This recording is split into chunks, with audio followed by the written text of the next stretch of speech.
നിന്റെ നന്മയ്ക്കായി എന്നറിയുന്നു ഞാൻ. പരിശുദ്ധ പരമദിവ്യകാരുണ്യത്തിന് ആരാധനയും സ്തുതിയും പുകഴ്ചയും ഉണ്ടായിരിക്കട്ടെ. എൻ്റെ മക്കളെ, ഇത് വളരെ ശ്രദ്ധിച്ച് കേൾക്കേണ്ട കാര്യമാണ്. ഇപ്പം നമ്മൾ എടുത്തുകൊണ്ടിരിക്കുന്ന വചനം യോഹന്നാൻ 15:4 എന്താണ്? നിങ്ങൾ എന്നിൽ വസിക്കുവിൻ. പറഞ്ഞേ, നിങ്ങൾ എന്നിൽ വസിക്കുവിൻ, ഞാൻ നിങ്ങളിൽ വസിക്കും. ഞാൻ നിങ്ങളിൽ വസിക്കും. മുന്തിരിച്ചെടിയിൽ നിലനിൽക്കാത്ത ശാഖയ്ക്ക് സ്വയമേവ ഫലം പ്രഭവിക്കാൻ കഴിയാത്തതുപോലെ എന്നിൽ വസിക്കുന്നില്ലെങ്കിൽ നിങ്ങൾക്ക് ഫലം പ്രഭവിക്കുവാൻ കഴിയുകയില്ല. നിങ്ങൾ എന്നിൽ വസിക്കുവിൻ, ഞാൻ നിങ്ങളിലും വസിക്കും. ഇപ്പം നമുക്കറിയാലോ, നമ്മൾ വചനത്തിൽ നിലനിൽക്കാൻ പറഞ്ഞില്ലേ? 15:7 വചനത്തിൽ നിലനിൽക്കുന്നുണ്ടെങ്കിൽ, യോഹന്നാൻ 15:7 എന്താണ്? വചനത്തിൽ നിലനിൽക്കുന്നുണ്ടെങ്കിൽ എന്ത് ചെയ്യണം? നിങ്ങൾക്ക് ഇഷ്ടമുള്ള ചോദിക്കാം. വചനം നിവർത്തിയാക്കുമ്പോഴാണ് വചനത്തിൽ നമ്മൾ നിലനിൽക്കുന്നത്. വചനത്തിൽ നിലനിൽക്കുന്ന കൊണ്ടാണ് നമ്മൾ ക്രിസ്തുവ് നമ്മളിൽ വസിക്കണത്. മനസ്സിലായില്ലേ? നമ്മൾ എപ്പോഴും പറയും, ഈ മുന്തിരിച്ചെടിയും ശാഖയൊക്കെ എപ്പോഴും അച്ഛന്മാർ പറയണതാണ്, പക്ഷേ പറയാനുള്ളത് പറയത്തില്ല. ശാഖ തായ്തടിയാണ്, ശാഖയിലാണ് ഫലം ഉണ്ടാക്കുന്നത്, നമ്മളാണ് ഫലം തരേണ്ടതെന്നൊക്കെ പറയും. എങ്ങനെയാണ് ഈ സംഭവം എങ്ങനെയാണ്? എന്ത് സംഭവത്തില്ല? ആദ്യം ഈശോ പറയുന്നുണ്ട്, എന്താണ്? നിങ്ങൾ എന്നിൽ വസിക്കുവിൻ, ഞാൻ നിങ്ങളിലും വസിക്കും. മുന്തിരിച്ചെടി നിലനിൽക്കാത്ത ശാഖയ്ക്ക് സ്വയമേവ ഫലം പ്രയോഗിക്കാൻ കഴിയാത്തതുപോലെ എന്നിൽ വസിക്കുന്നില്ലേ നിങ്ങൾക്ക് ഫലം പ്രയോഗിക്കാൻ സാധിക്കുകയില്ല. എങ്ങനെയാണ് എന്ന് പറയും? നിങ്ങൾ എന്നിൽ വസിക്കുമെന്ന് പറയുമ്പോൾ നിങ്ങൾ എന്നിൽ വസിക്കുകയും. 15:6 വായിച്ചേ, ശ്രുതിക്കട്ടെ. Hallelujah, hallelujah, hallelujah, hallelujah, hallelujah. എന്നിൽ വസിക്കാത്തവൻ മുറിച്ച ശാഖ പോലെ പുറത്തെറിയപ്പെടുകയും ഉണങ്ങിപ്പോവുകയും ചെയ്യുന്നു. അത്തരം കമ്പുകൾ ശേഖരിച്ച് തീയിലിട്ട് കത്തിച്ചു കളയുന്നു. അതായത് ഈ വസിക്കുന്നില്ലെങ്കിലുള്ള പ്രശ്നം എന്തറിയാവാ? പൊകിടൻ ക്രിസ്ത്യാനിയാകും. അവിടെ ദൈവം യാതൊരു ദാക്ഷിണ്യവും കാണിക്കണില്ല. എന്നെ നിങ്ങൾ വസിക്കുന്നില്ലെങ്കിൽ നിങ്ങൾ ഉണങ്ങിപ്പോകും, കൃപ വറ്റിപ്പോകും. പിന്നെന്ത് ചെയ്യും? പുറത്തോട്ട് എറിഞ്ഞു കളയും. പുറത്തോട്ട് എറിഞ്ഞു കളയുക മാത്രമാണെങ്കിൽ കുഴപ്പമില്ല.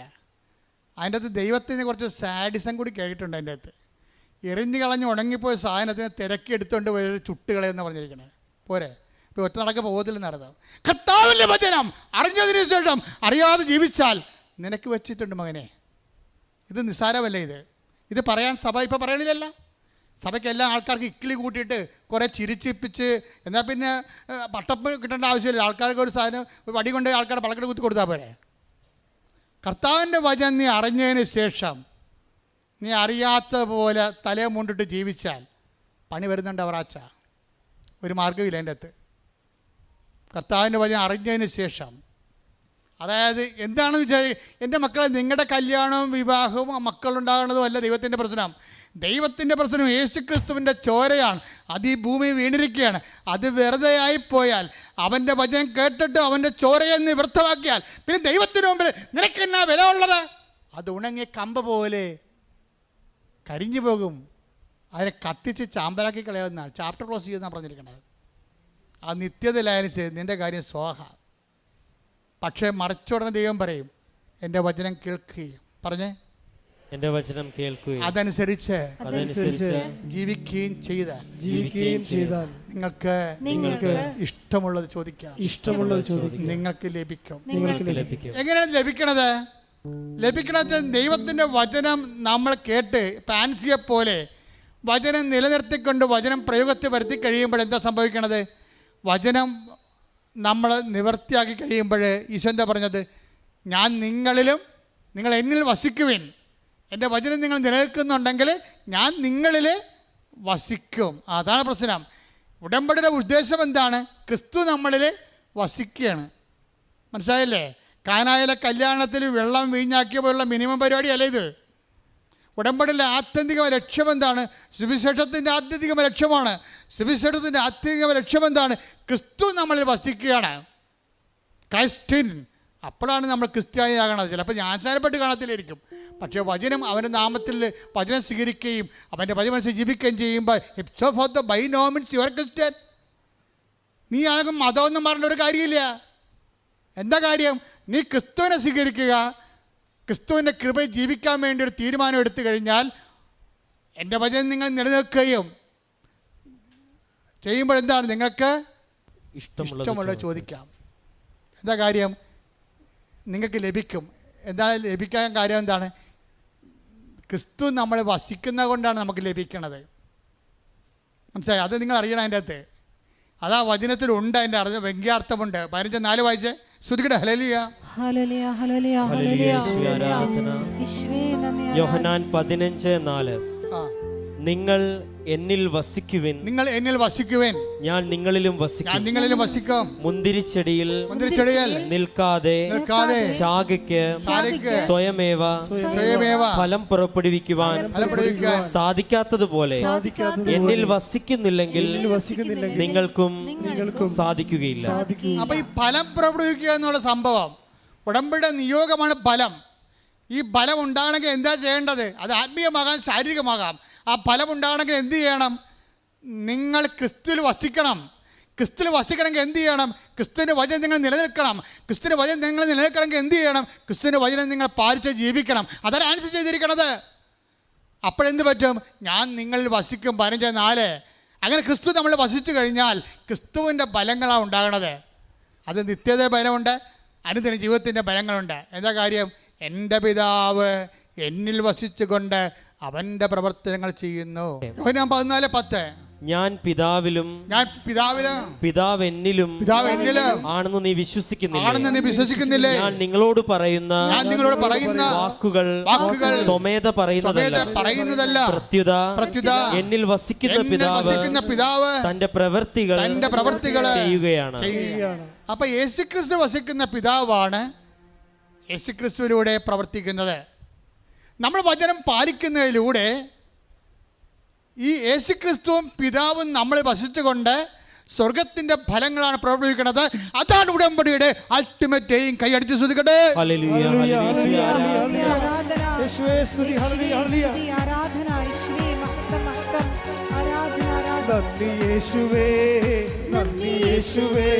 നീ ചെയ്ത നന്മകൾ ഒരായിരം നന്ദി. നന്ദി യേശുവേ, നിനക്ക് നന്ദി യേശുവേ. നീ ചെയ്ത നന്മകൾ ഒരായിരം നന്ദി. ശക്തിയാലല്ല, കൈയുടെ ബലത്താലല്ല, നിന്റെ അല്ലയോ എന്നെ നടത്തിയത്.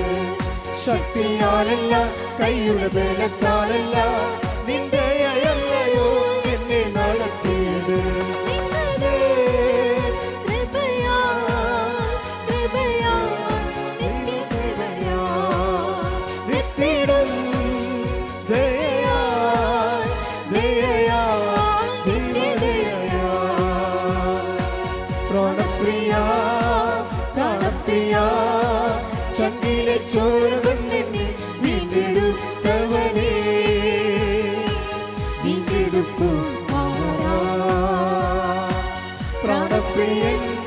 ചങ്കിലെ ചോരയാൽ എന്നെയും വീണ്ടെടുത്തു.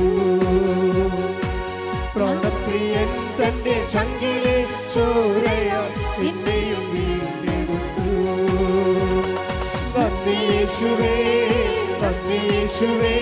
നീ ചെയ്ത നന്മകൾ ഒരായിരം നന്ദി. നന്ദി യേശുവേ, നിനക്ക് നന്ദി യേശുവേ.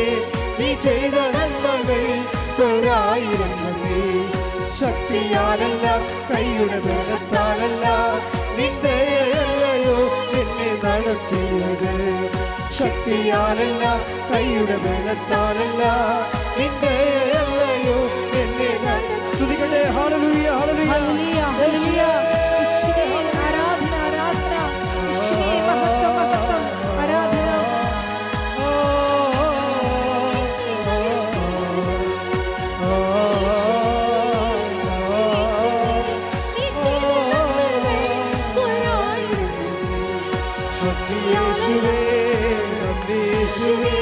നീ ചെയ്ത നന്മകൾ ഒരായിരം നന്ദി. നന്ദി യേശുവേ, നന്ദി നന്ദി യേശുവേ നീ ചെയ്ത നന്മകൾ ഒരായിരം നന്ദി. പരിശുദ്ധ പരമദിവ്യകാരുണ്യത്തിന് ആരാധനയും സ്തുതിയും പുകഴ്ചയും ഉണ്ടായിരിക്കട്ടെ. എന്റെ മക്കളെ സന്തോഷം